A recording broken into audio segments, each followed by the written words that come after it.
Musim dingin pada bulan Desember, beberapa orang sedang melakukan perjalanan di sebuah hutan guna menghindari razia polisi. Karena mereka sedang membawa narkoba untuk dikirim ke salah seorang pembeli bernama Greg. Alan yang saat itu menelpon Greg, ia meminta sedikit waktu untuk menunggunya, disebabkan beberapa orangnya kelelahan dan kedinginan. Allez. Tak lama setelah itu, mereka pun melanjutkan perjalanan. Namun di tengah perjalanan, mereka bertemu dengan seekor beruang.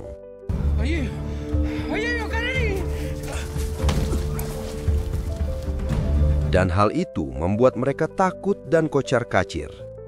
Alan yang ketakutan berusaha kabur dari kejaran beruang tersebut, sehingga membuatnya terjatuh masuk ke dalam jurang.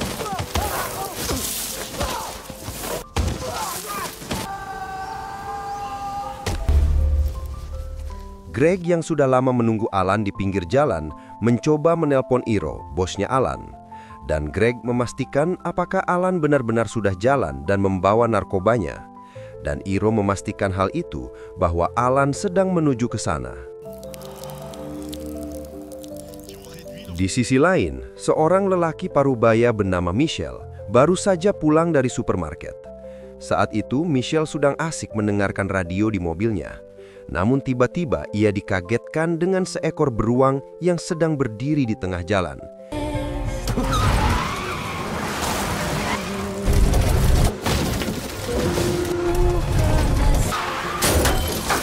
Sehingga membuat Michelle harus menghindari beruang tersebut dan membuat mobilnya hilang kendali. Dan naasnya lagi, mobil Michelle malah menabrak mobilnya Greg yang sedang parkir di pinggir jalan. Dan hal itu menewaskan istrinya Greg yang sedang buang air kecil. Michelle yang mencoba turun dan memastikan keadaan sekitar, melihat istrinya Greg sudah tak bernyawa. Dan hal itu membuat Michelle shock. Lalu disusul oleh Greg yang ingin melihat keadaan di pinggir jalan. Di saat ia melihat Michelle, Greg malah ketakutan sehingga membuatnya terpeleset. Dan apesnya lagi, Greg juga ikut tewas karena tertusuk oleh dahan kayu. Dan Michelle pun hanya bisa bingung dengan keadaan itu. Tak lama setelah itu, Michelle pun pulang ke rumah. Lalu di saat makan siang, Michelle pun menceritakan kejadian barusan kepada istrinya, Katie. J'ai tué 2 étrangers. Vas-y, raconte. Lalu Michelle pun menceritakan secara detail kejadiannya bahwa ia menghindari beruang, kemudian menabrak sebuah mobil di pinggir jalan dan menewaskan seorang wanita dengan celana dalamnya melorot. Dan yang satunya lagi, ketakutan lalu terpeleset dan tertusuk dahan kayu. Istrinya mengatakan selama ini beruang tidak ada di tempat tersebut. Dan Katie mengatakan lagi, kenapa tidak menelpon polisi?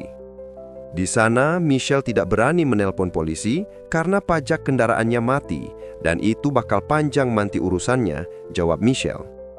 T'as touché la voiture? Lalu Katie mengatakan lagi, apakah mobilnya sempat kamu sentuh? Dan Michelle pun membenarkan hal itu.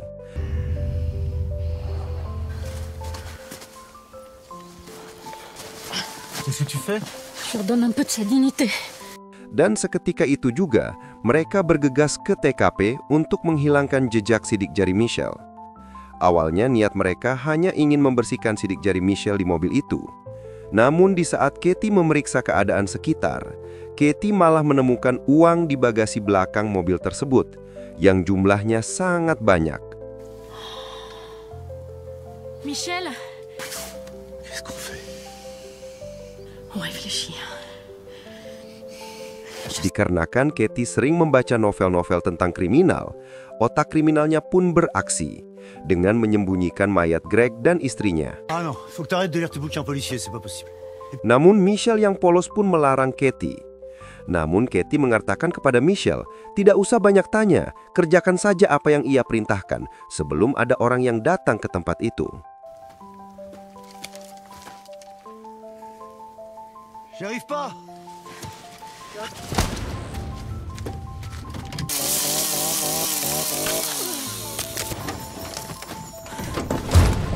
Sementara itu, di kantor polisi, seorang ibu dengan 3 anaknya sedang melaporkan kehilangan seekor anjingnya dikarenakan dimakan oleh beruang. Y a pas d'ours dans le Jura. Seorang gadis bernama Bianca yang duduk di sana mengatakan tidak ada beruang di desa ini.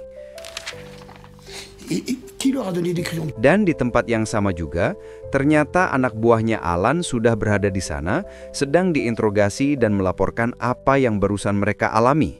Ici, France. Vous? Samy, vous ne parlez pas le tamoul, vous? Ah non, je suis marocain. Namun karena terkendala bahasa, disebabkan mereka imigran gelap dari India, mereka hanya bisa menggambarkan apa saja yang telah mereka alami dan lihat. Seorang kepala polisi bernama Pak Roland mencoba menerka-nerka apa yang mereka gambar. Oh, merde, je vais aller chercher ça. Faites quelque chose pour eux, appelez la croix. Namun saat itu Pak Roland yang sudah ada janji ingin membeli pohon Natal pada Michelle segera meninggalkan kantor polisi dan menyerahkannya untuk sementara kepada Florence. Namun di saat ingin pulang, Samy memberitahu Pak Roland bahwa ibu dengan 3 anaknya melaporkan bahwa ia kehilangan anjingnya yang dimakan oleh beruang. Seketika itu juga Pak Roland memahami apa yang digambar oleh para imigran itu barusan. C'est un ours. Blanche, on y va. Sementara para imigran itu bergantian ke kamar mandi dikarenakan perut mereka mules. Bien que ta mère ne me critique pas. Si vous savez pas faire un concours de... Di saat Pak Roland sedang membeli hadiah Natal untuk mantan istrinya, seorang polisi menelponnya dan mengabarkan bahwa ia menemukan sebuah mobil BMW dengan plat nomor luar. Namun saat itu lagi kekurangan staf untuk memproses pengaduan tersebut, maka mobil itu akan diproses nanti di hari Senin.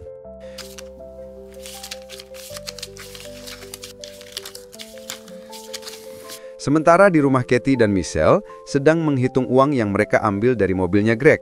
Saking banyaknya, Katie agak sedikit kewalahan dalam menghitung uang tersebut. Michelle pun mengatakan kepada Katie, "Mau diapakan uang sebanyak ini? Untuk saat ini, uangnya kita simpan dulu. Dan bagaimana dengan mayat mereka berdua?" tanya Michelle. "Nanti kita pikirkan lagi," jawab Katie. Michelle yang mencoba memeriksa tas milik istri Greg menemukan sebuah senjata api di dalamnya. Namun tanpa sengaja, ia malah menembakkan senjata api itu hampir mengenai Katie.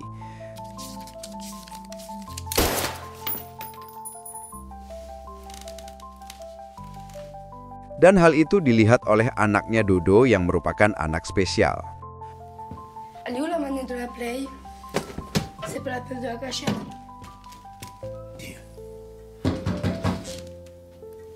Tak lama setelah itu, pintu rumah mereka digedor oleh seseorang, sehingga membuat Katie dan Michelle panik. Dan Katie segera membereskan semuanya. Bonsoir, Cathy. C'est Roland qui vient chercher son sapin. Namun, ketika pintu dibuka, ternyata itu Pak Roland yang ingin mengambil pesanan pohon Natalnya. Dan Katie pun mempersilahkan Pak Roland masuk. Michelle yang sedikit agak lelet tidak segera menyembunyikan barang bukti, sehingga hal itu hampir saja ketahuan oleh Pak Roland. Dan ia hanya berdiri saja di dinding untuk menutupi bekas tembakan barusan. Bon, si on va aller voir ce petit sapin. Oui. Dan saat itu juga, Pak Roland menanyakan tentang pohon Natal yang ia pesan. Dan Michelle pun mengantarkan Pak Roland ke gudangnya untuk mengambil pohon tersebut. Namun saat di luar, lagi-lagi hampir saja ketahuan bahwa mayat Greg dan istrinya masih berada di kabin mobilnya. Dan Michelle pun mencoba mengalihkan perhatian Pak Roland. Dan Katie segera menutupinya. Disparaître. Lalu mereka berdua mencoba mencari cara di internet bagaimana caranya menyingkirkan 2 mayat. Namun, karena caranya rumit dan ekstrim, akhirnya Katie mempunyai ide.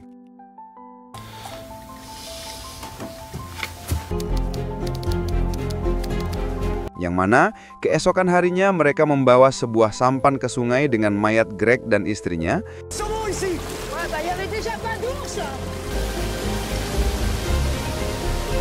Katie yang mempunyai ide tersebut mengoleskan madu ke seluruh tubuh Greg dan istrinya agar nanti mereka bisa disantap oleh beruang dan berharap alibinya itu berhasil. Dan jika ditemukan oleh polisi, tentu mereka tidak akan diinterogasi. Dan setelah itu pun mereka pulang. Bonne nuit.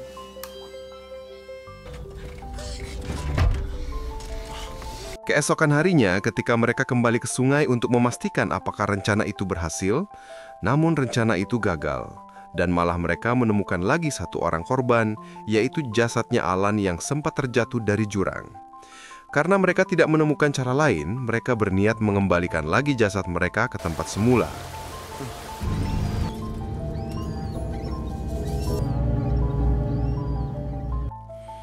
Keesokan harinya lagi, polisi yang waktu itu menelpon Pak Roland menelpon lagi dan mengabarkan bahwa mobil BMW itu tidak kosong dan ia menemukan 3 jasad di dalam mobil tersebut. Dan Pak Roland meminta polisi itu untuk tetap di sana sampai tim forensik datang. Namun di saat bersamaan, Florence memberitahu Pak Roland bahwa para imigran yang mulus-mulus waktu itu ternyata mereka membawa narkoba yang mereka telan sebelumnya. Vous allez me les foutre dans une cellule et vous les quittez pas d'un œil. Y a... Oui, Florence. J'ai eu la chance d'avoir le niveau chez. Dan untuk sementara waktu, Pak Roland meminta Sami dan Florence menahan imigran tersebut atas dasar penyelundupan narkoba. Setibanya di TKP, tim forensik mengatakan bahwa ini bukan kasus perampokan, dan kejadian ini sudah beberapa hari terjadi. Michelle dan Katie yang masih tidak tenang ingin mengembalikan senjata api ke TKP lagi. Namun saat sampai di TKP, ternyata di sana sudah ada polisi sedang melakukan investigasi. Ouais. Il va falloir passer par là. Salut Michel. Salut Cathy. Salut. Perru, là. Par la forêt? Dan mereka beralasan ingin ke supermarket dengan mengambil jalan pintas.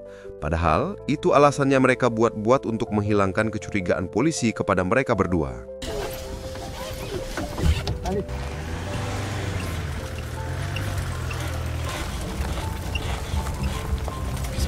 Melihat mereka sedikit gugup membuat Pak Roland agak curiga dengan mereka berdua. Ketika di supermarket, mereka berdebat lagi, dan Michelle mengatakan lambat laun polisi pasti akan mengetahui kebenarannya. On n'est pas obligé d'en parler. Mais moi, je sais. Michelle yang tidak tenang dengan hal itu ingin segera menyerahkan diri ke kantor polisi. Lalu Katie menyarankan kalau nanti menyerahkan diri ke kantor polisi, jangan katakan masalah uang yang mereka ambil, karena tidak seorang pun yang tahu masalah itu. Namun karena Michelle orangnya jujur, ia akan tetap menceritakan semuanya karena ia mempunyai prinsip menjunjung kejujuran modal utama. Qui c'est qui a bougé les corps? Qui a mis du miel avec moi? Qui a remis la... Namun Katie salah tanggap. Yang dimaksud menyerahkan diri ke polisi itu adalah mereka berdua. Karena Katie lah yang mempunyai ide kriminal seperti itu, jadi mereka harus menyerahkan diri bersama-sama. Namun Katie tidak mau. Ia beralasan siapa nanti yang akan mengurus anaknya Dodo, dan ia tidak mau anaknya dimasukkan ke dalam panti asuhan. Dan mereka pun membuat alibi baru lagi, yaitu dengan mendatangi sebuah klub malam. Il nous faut un alibi. On a reçu les photos de la brigade scientifique. Je les ai photocopiées. Beberapa hari kemudian di kantor polisi, tim forensik sudah mengeluarkan bukti-bukti foto untuk diselidiki lebih lanjut. Dan Sami pun memajang foto-foto di dinding. Dan tak lama setelah itu Pak Roland mendapatkan kabar bahwa 3 mayat yang mereka temukan merupakan pengedar narkoba. Dan kasus itu saling berhubungan satu sama lainnya. Qu'est-ce qu'elle fout là, la barrette? Apparemment, ils l'ont retrouvée dans la voiture. Namun ketika Pak Roland melihat hasil foto forensik yang menemukan foto jepitan rambut yang menurutnya itu tidak asing lagi. Sesampainya di rumah ketika makan malam, Pak Roland mencoba menanyai kegiatan Bianca beberapa hari terakhir ini. Bianca menjawab ia tidak banyak melakukan apa-apa, hanya istirahat saja di rumah. Ta barrette, elle est où? Parce que ta barrette, on l'a retrouvée dans une voiture. Dan Pak Roland pun mencoba menanyakan tentang jepitan rambut milik Bianca yang ia temukan di TKP. Bianca beralasan ia cuma numpang tidur di mobil itu. Dan Pak Roland menyangkal, apakah kamu tidur dengan jasad-jasad yang ada di mobil itu? T'as couché dans la voiture avec les cadavres. Avec les? Dan Pak Roland pun menuduh Bianca seorang nekrofilia. Sontak, hal itu membuat Bianca kesal dan kehilangan selera makannya. Qu'est-ce que tu faisais dans cette voiture? Besok harinya, Bianca pun diinterogasi di kantor polisi dan dimintai keterangan lebih lanjut oleh Florence. Dengan menanyakan apa yang telah Bianca lakukan di mobil TKP, Bianca mengatakan ia bermantap-mantap dengan pacarnya bernama Basil. On a voulu d'abord repasser chez Marc pour récupérer des câbles. Florence menyangka lagi, kenapa kamu melakukan itu di sana?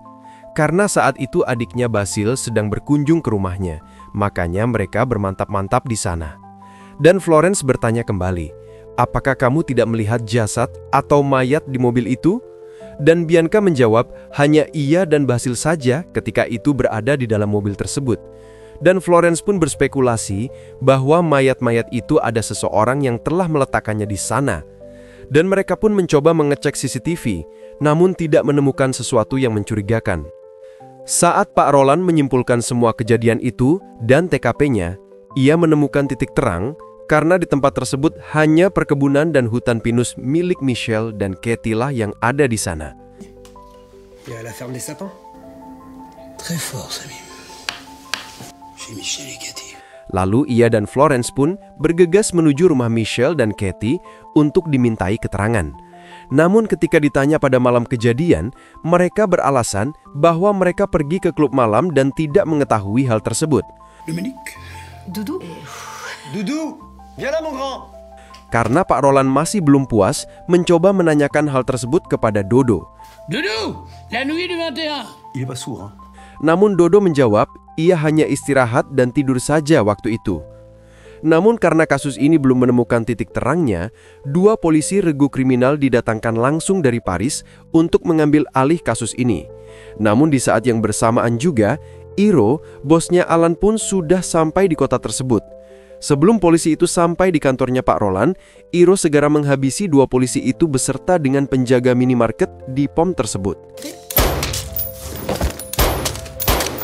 Setelah menghabisi 2 polisi itu, Iro pun mendatangi kantor Pak Roland dengan menyamar sebagai Letnan Jacquin dari regu kriminal yang ditugaskan langsung dari Paris. Dan langsung meminta Pak Roland menceritakan detail TKP dan kejadiannya. Dikarenakan malam ini malam Natal, maka kasus ini akan ditunda esok harinya dan meminta Letnan Jacquin alias Iro untuk bersabar. Iro pun menyewa sebuah penginapan yang tak jauh dari kantor polisi tersebut. Di tempat lain, Pak Roland meminta Michel bertemu dengannya secara netral tanpa membawa embel-embel institusi kepolisian. Di sana, Pak Roland meminta Michel untuk jujur dan menceritakan semuanya karena kasus ini bukan lagi kasusnya, dan ini sudah diserahkan ke unit rego kriminal yang mana mereka sangat ahli dan kasar dalam memperlakukan tersangka. Awalnya Michel tidak mengakui, namun karena ia memiliki sifat yang baik dan jujur, akhirnya Michel mengakui dan menceritakan semuanya kepada Pak Roland, dan meminta cukup dia saja yang diproses nantinya dan jangan melibatkan istrinya Katie. Namun Pak Roland yang tidak tega, menyarankan ketika memberikan pernyataan nantinya di kantor polisi, bilang saja bahwa Dodo yang mengendarai mobil tersebut, sehingga nantinya prosesnya tidak akan berat karena hukuman untuk anak di bawah umur. Michel dan Katie pun tidak terima dengan hal itu, biarlah dia saja yang akan bertanggung jawab. Namun ketika Pak Roland ingin pulang, Et pour l'argent, qu'est-ce qu'on fait? Quel argent? Michel dengan polosnya berkata, bagaimana dengan uangnya? Sontak itu membuat Katie sedikit kesal sama Michel. Udah enak-enak punya duit banyak, malah dikasih ke polisi. Dan uang tersebut pun dibawa oleh Pak Roland untuk barang bukti nantinya. Namun tanpa sepengetahuan mereka, Iro yang sedang berada di penginapannya sedang memperhatikan mereka. Tak lama kemudian, Iro pun menelpon bos besarnya, yang merupakan kakaknya bernama Mark. Di sana Iro mengabarkan bahwa ia telah menemukan uang mereka, dan meminta Mark untuk tenang, semuanya akan baik-baik saja. Sementara itu, di rumah Michel, Katie mencoba memberikan semangat kepadanya, dan ia sekarang tidak peduli juga dengan uang tersebut. Yang penting sekarang mereka saling menguatkan satu sama lain. Di saat Pak Roland ingin menyimpan uang-uang itu, tiba-tiba Iro sudah berada di belakang dan ingin segera menembaknya. Namun Florence terlebih dahulu melumpuhkan Iro, sehingga membuat Iro tewas seketika. Di saat Pak Roland mencoba mengecek identitas kartu anggota Iro, ternyata ia bukan utusan dari regu kriminal yang dikirim ke tempatnya.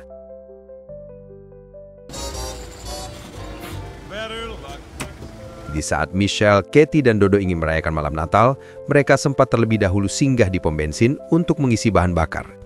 Ketika Katie masuk ke minimarket pom itu, ia dikagetkan dengan ditemukannya 3 mayat yang ada di minimarket tersebut. Sontak, Michel bergegas masuk dengan membawa pistol. Dan mereka pun menghubungi kantor polisi. Sesampainya di sana, Pak Roland dipusingkan dengan banyak kasus yang terjadi beberapa hari ini. Setelah berada di kantor polisi, Pak Roland langsung menginterogasi Michel, Katie, dan Dodo. Pak Roland mengatakan semua barang bukti sudah lengkap, namun mereka kehilangan 27 kg kokain dan langsung menyenangkan hal itu pada Michel. Michelle dan Katie menjawab bahwa mereka tidak ada urusannya dengan narkoba. Yang mereka ambil hanya uang dan senjata api yang ada di tas korban. L'argent, le revolver, tout ça, oui, mais la drogue, non. Quel revolver? Ternyata pistol yang mereka bawa itu tidak sempat mengembalikannya di saat memindahkan mayat-mayat itu ke mobil. Dan terpaksa Michelle meletakkan pistol itu di tangan wanita kasir yang sudah tewas bersama dengan 2 orang polisi tersebut. Di saat interogasi sedang berlanjut, ponsel milik Alan yang diberikan untuk Dodo berbunyi. Ternyata Mark yang menelpon dan menanyakan kenapa ia tidak pernah mengabarinya dan Hiro. Fais rapide, Hiro, quoi? Oh, tu m'entends? T'as compris?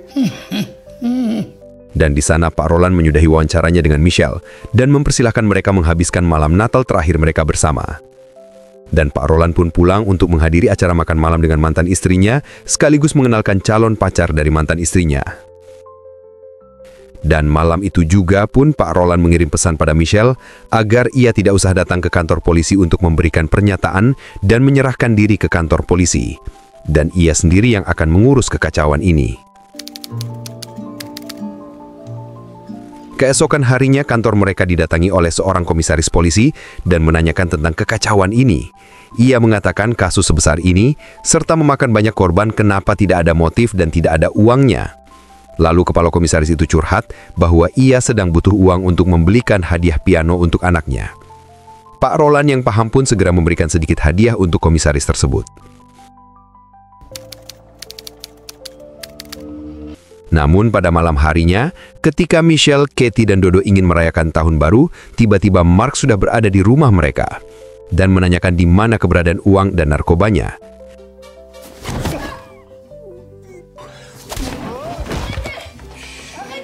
Katie yang berbohong pun mengatakan uang dan narkobanya dikubur di bawah pohon dekat gudang rumah.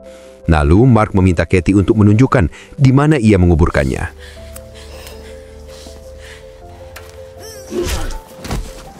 Namun Katie dengan beraninya melumpuhkan salah satu anak buahnya Mark.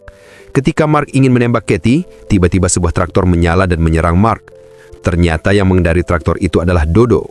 Ia tidak terima ibu dan ayahnya diperlakukan seperti itu. Hal itu membuat Mark terpojok dan terjatuh, namun ia tetap menyerang Dodo dengan menembak traktor tersebut.